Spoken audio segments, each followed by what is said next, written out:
बोला. रावसाहेब, अखेर मराठी माणसाच्या एकजुटीपुढे राज्य सरकारला झुकावं लागलं. हिंदी भाषा सक्तीचा जो निर्णय आहे किंवा जो अध्यादेश आहे तो राज्य सरकारला मागे घ्यावा लागला.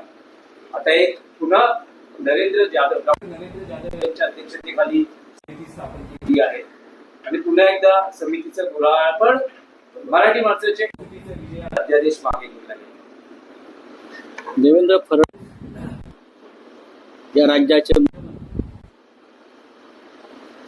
त्यांनी गेल्या काही काळातला घेतलेला जर शहाणपणाचा निर्णय कोणता असेल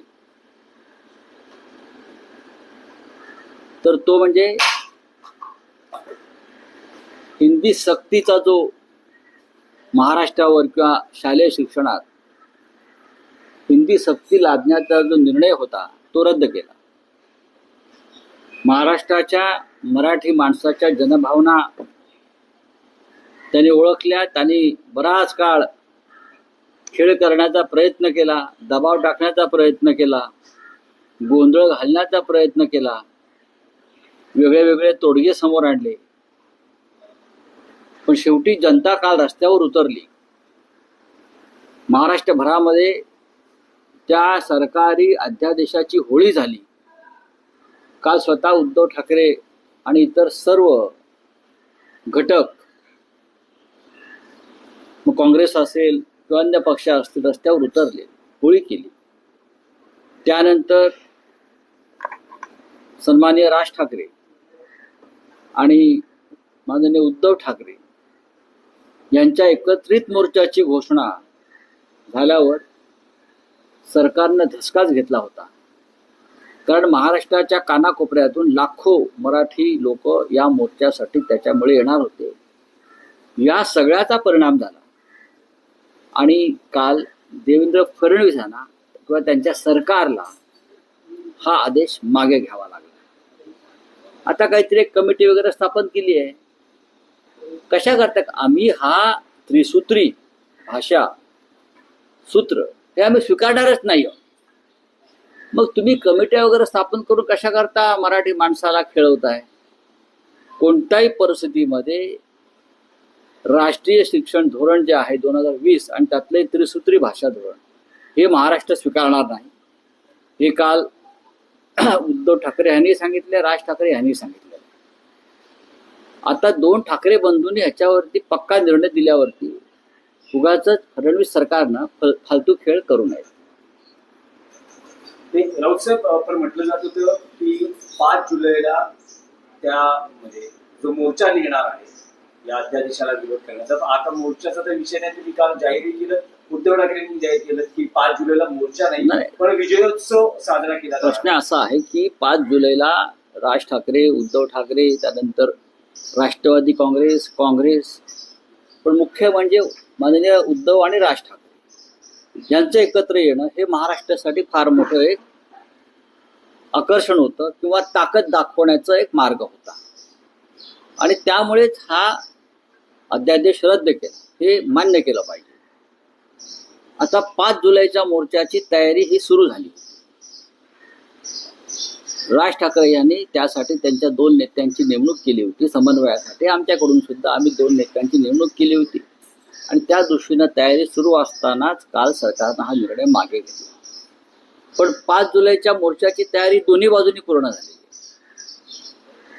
आता हा जो फोर्स तयार होणार होता मराठीचा, त्याचं काय करायचं? तर त्याचं रूपांतर विजयी जल्लोषात करावं अशा भूमिका दोन्ही बाजूनी आहेत. म्हणजे राज ठाकरे यांच्याकडून सुद्धा आहेत आणि उद्धव ठाकरे यांच्याकडून सुद्धा आहेत. काल माझं राज ठाकरे साहेबांशी बोलणं झालं. आम्ही काल चर्चा केली त्याच्यावर. आज ते नक्की कोणत्या पद्धतीनं करावं या संदर्भात त्यांचं मत देतील. उद्धव ठाकरे साहेबांनी काल सांगितलं की विजय मेळावा होईल आणि नक्कीच तो एकत्रित होईल. जे जे घटक मोर्चामध्ये सामील होणार होते या 2 प्रमुख नेत्यांशिवाय त्या सगळ्यांसह विजय मेळावा, कारण ही एकजूट मराठी माणसाची आणि महाराष्ट्राची होती हा मोर्चा म्हणजे. त्याच्यामुळे विजय मेळाव्यामध्ये किंवा या विजय जल्लोषामध्ये कोणालाही दूर ठेवून डावलून, लहान घटक असो मोठा असो, कोणालाही दूर ठेवून हा विजय जल्लोष होणार नाही. तो सगळ्यांना एकत्र घेऊन करू आम्ही. नाही, पण काल उद्धव ठाकरेंनी 5 जुलैच्या विजयी मेळाव्याची घोषणा केली. त्यांनी या लढ्यात सगळ्यांचं ज्या सर्वांचं योगदान आहे त्या सगळ्यांना आमंत्रित केलं आहे. काल तुमची राज ठाकरेंशी चर्चा झाली. तुम्ही त्यांना काही आवाहन केलं आहे का की या विजयोत्सवात त्यांनी त्यांच्या पक्षासह नेत्यांसह नक्कीच. सहभागी व्हावं? नाही, सहभागी होण्याचा प्रश्न नाहीये. मोर्चामध्ये आम्ही एकत्रच होतो. दोन मोर्चे आम्ही एकत्र केलेले आहेत, माननीय उद्धव ठाकरे यांच्या नेतृत्वाखालचा आणि माननीय राज ठाकरे यांच्या नेतृत्वाखालचा. आणि जो काय सरकारनं निर्णय दिलेला आहे रद्द करण्याचा, हा दोघांची शक्ती बघून दिलेला आहे. दोघे भाऊ एकत्र आल्यावरती जे काय महाराष्ट्रामध्ये जो भूकंप होणार आहे मराठी ताकदीचा, त्यानंतर सरकारनं ही भूमिका घेतली हे स्पष्ट आहे. मी कोणतंही आम्ही क्रेडिट वॉर करू इच्छित नाही. हा मराठी एकजुटीचा विजय, अर्थात शिवसेना आहेच त्याच्यामध्ये, त्या एकजुटीमध्ये मोठा पक्ष म्हणून. आता 5 तारखेला काय करायचं आहे, कशा पद्धतीने हा विजयी जल्लोषाचा कार्यक्रम करायचा, त्यासाठी आम्ही चर्चा करू. काल उद्धव साहेबांना तुम्ही प्रश्न विचारला, तुम्ही गैरसमज निर्माण करू नका. त्यांना प्रश्न विचारला 5 तारखेच्या मोर्चाचं काय, तेव्हा ते म्हणालेले आहेत की 5 तारखेला आता मोर्चाऐवजी विजय जल्लोष होईल. हा एवढा पुरताच विषय मर्यादित आहे. त्यांनी काही त्याच्यामध्ये काही वेगळी भूमिका घेतली नाही. हाच प्रश्न जर तुम्ही राज ठाकरे यांना विचारला असता तर त्यांनी हेच उत्तर दिलं असतं की आता मोर्चा नाही, पण त्याचं रूपांतर हे विजय जल्लोष मेळाव्यात होऊ शकतं. त्याऐवजी विजय जल्लोष होईल. हा एवढा पुरताच विषय मर्यादित आहे. त्यांनी काही त्याच्यामध्ये काही वेगळी भूमिका घेतली नाही. हाच प्रश्न जर तुम्ही राज ठाकरे यांना विचारला असता तर त्यांनी हेच उत्तर दिलं असतं की आता मोर्चा नाही, पण त्याचं रूपांतर हे विजय जल्लोष मेळाव्यात होऊ शकतं. नाही, पण ठाकरे बंधू एकत्र आल्यानंतरचा हा पहिला मोठा विजय असं आहे म्हटलं ना. जातं. ही विजयाची सुरुवात आहे, विजयाची पहिली पायरी. आता आम्हाला याच पद्धतीने अनेक विजय प्राप्त करायचे आहेत, एकत्र येऊ. त्यात स्थानिक स्वराज्य संस्था आणि मुख्यत्वे मुंबई महापालिका निवडणूक हेही लक्ष असेल विजयाचं पुढचं उद्दिष्ट. उद्धव ठाकरे साहेबांची किंवा त्यांच्या नेतृत्वाखालील शिवसेनेची भूमिका पहिल्या दिवसापासून आहे. ज्या दिवशी श्री राज ठाकरे यांनी साद घातली एकत्र यायला पाहिजे मतभेद विसरून, पुढल्या 10 मिनिटात उद्धव ठाकरे साहेबांनी त्याला प्रतिसाद दिला आणि तो सकारात्मक आहे. आणि तो सकारात्मक नसता तर हिंदी सक्तीच्या सरकारच्या भूमिकेविरोधामध्ये आम्ही एकत्र आलोच नसतो ना. मराठीच्या प्रत्येक लढ्यामध्ये आम्ही एकत्र असतो. नाही, पुढचं उद्दिष्ट हे निवडणुका असेल का, राजकीय युती असेल का, एका मराठी भाषा अस्मिता आणि हिंदी मुंबईसह महाराष्ट्र विजय हा रूपांतरित होऊ शकतो.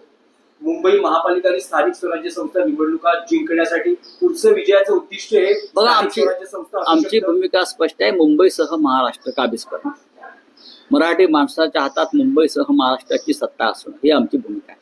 नाही, पण राऊत साहेब, मुख्यमंत्री देवेंद्र फडणवीस वारंवार सांगता आहेत की जो अध्यादेश आहे ते खोटं बोलतात. माशेलकर समितीने जो अहवाल सादर केला, तत्कालीन मुख्यमंत्री उद्धव ठाकरे यांच्या नेतृत्वाखालील मंत्रिमंडळानं तो अध्यादेश आणला असं वारंवार, काल त्यांनी फोटोही दाखवला तो अहवाल स्वीकारताना. मग काय झालं? आणि उद्धव ठाकरे वारंवार खुलासा करतायत की देवेंद्र फडणवीस हे अफवा पसरवत आहेत.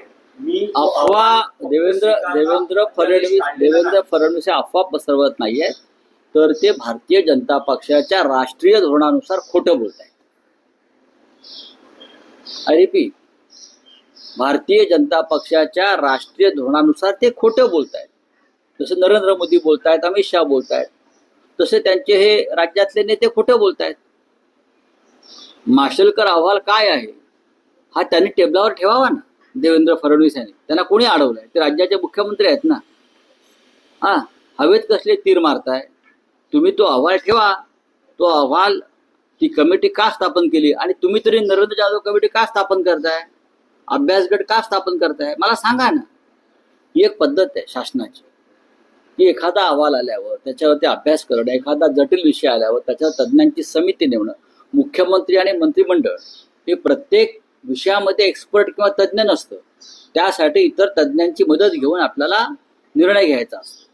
आम्हाला नाही पटलं, आम्ही फेटाळून लावलं. राज ठाकरे आणि उद्धव ठाकरे एकत्र येण्याच्या चर्चांवर मुख्यमंत्री देवेंद्र फडणवीस यांनी उपहासात्मक टोला लगावला आहे की माझ्या शुभेच्छा आहेत, लोकांनी एकत्र राहावं. बघा, त्यांच्या शुभेच्छांवरती मराठी माणसाची एकजूट ठरत नाही. जर देवेंद्र फडणवीस आणि प्रफुल्ल पटेल एकत्र येऊ शकतात, जर देवेंद्र फडणवीस आणि मिंधे एकत्र येऊ शकतात, जर देवेंद्र फडणवीस आणि हसन मुश्रीफ एकत्र येऊ शकतात, तर दोन भाऊ एकत्र येण्यात तुम्हाला कसली पोटदुखी आहे? तुमचं कशाला पोटात दुखत आहे? तुम्ही जे काय तुमचं भ्रष्ट कडबोळं एकत्र केलं आहे सरकार बनवण्यासाठी, तुम्ही त्याच्यावर व्यक्त व्हा. दोन ठाकरे बंधू, दोन एकाच विचाराचे नेते एकत्र येतात, तुम्ही अस्वस्थ होताय, तुम्हाला फ्रस्ट्रेशन आलेलं आहे, तुम्हाला वैफल्य आलेलं स्पष्ट दिसतंय की आता आपलं काय. नाही, पण एकनाथ शिंदे म्हणतात की कधी काळी संपलेला पक्ष असं ज्याला हिनावलं गेलं त्याकडेच आता विनवण्या केल्या जात आहेत युतीसाठी एकत्र येण्यासाठी. असं आहे की कधी काळी एकनाथ शिंदे सुद्धा देवेंद्र फडणवीसांना सगळ्यात भ्रष्ट नेता म्हणत होते, किंवा फडणवीस अजित पवारांना तुरुंगात टाकायला निघाले होते, किंवा नरेंद्र मोदी प्रफुल्ल पटेल यांना दाऊदचा हस्तक म्हणत होते. तुम्ही उगाच भूतकाळात आम्हाला जायला लावू नका. कोण संपलाय आणि कोण टिकलाय आणि कोण वाढतंय हे येणारा काळ ठरवेल. चला, राहुल साहेब, आप बताइए, आप बताइए, हिंदी में बोलिए.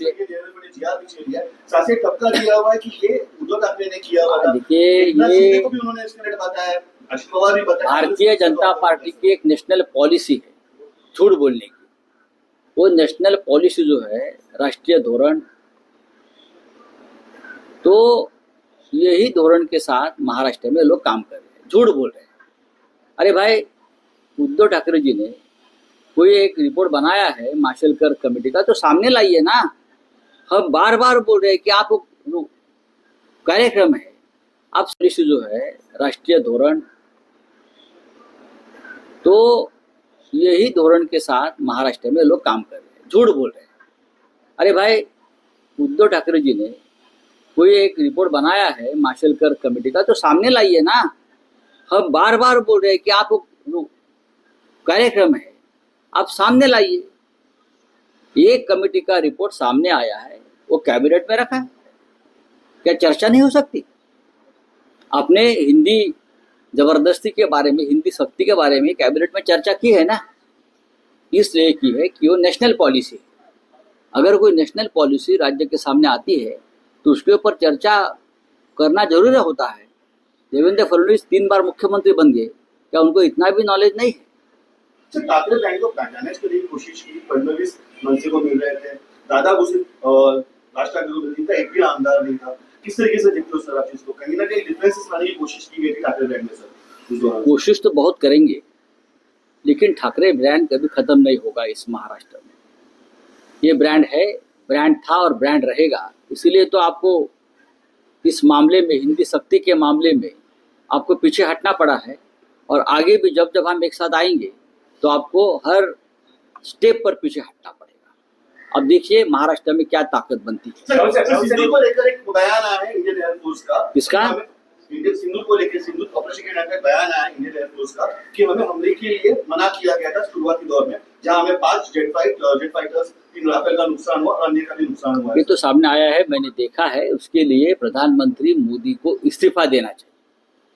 उसके लिए देश के रक्षा मंत्री और देश के प्रधानमंत्री को सबसे पहले पार्लियामेंट में आकर चर्चा करनी चाहिए, जवाब देना चाहिए. इतना गंभीर आरोप है. हाँ, हमारे राफेल जेट आपकी लापरवाही की वजह से गिर गए और हमारे लोग मारे गए. अगर दूसरे देश में ये होता तो अब तक ये प्रधानमंत्री घर जाते, लेकिन बैठे हैं वर्ल्ड में घूमते, अभी भी कहाँ जा रहे हैं. सर, बिहार इलेक्शन में जो नॉर्मली वोटर्स है उन्हें हेराफेरी की जा रही है, जहां इंडिया एयरलाइंस इलेक्शन कमीशन को कोर्ट में ले जाने की बात कर रही है. सर, जाएंगे ना, अभी हम दिल्ली जाएंगे और हम इलेक्शन कमीशन के पास निकलेंगे. बंधु काय झालं?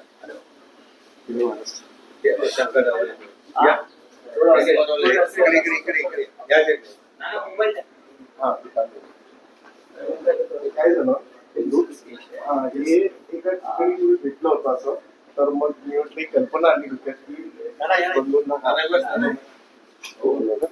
ठेव तुला मोबाईल. उभं राहणार आहे.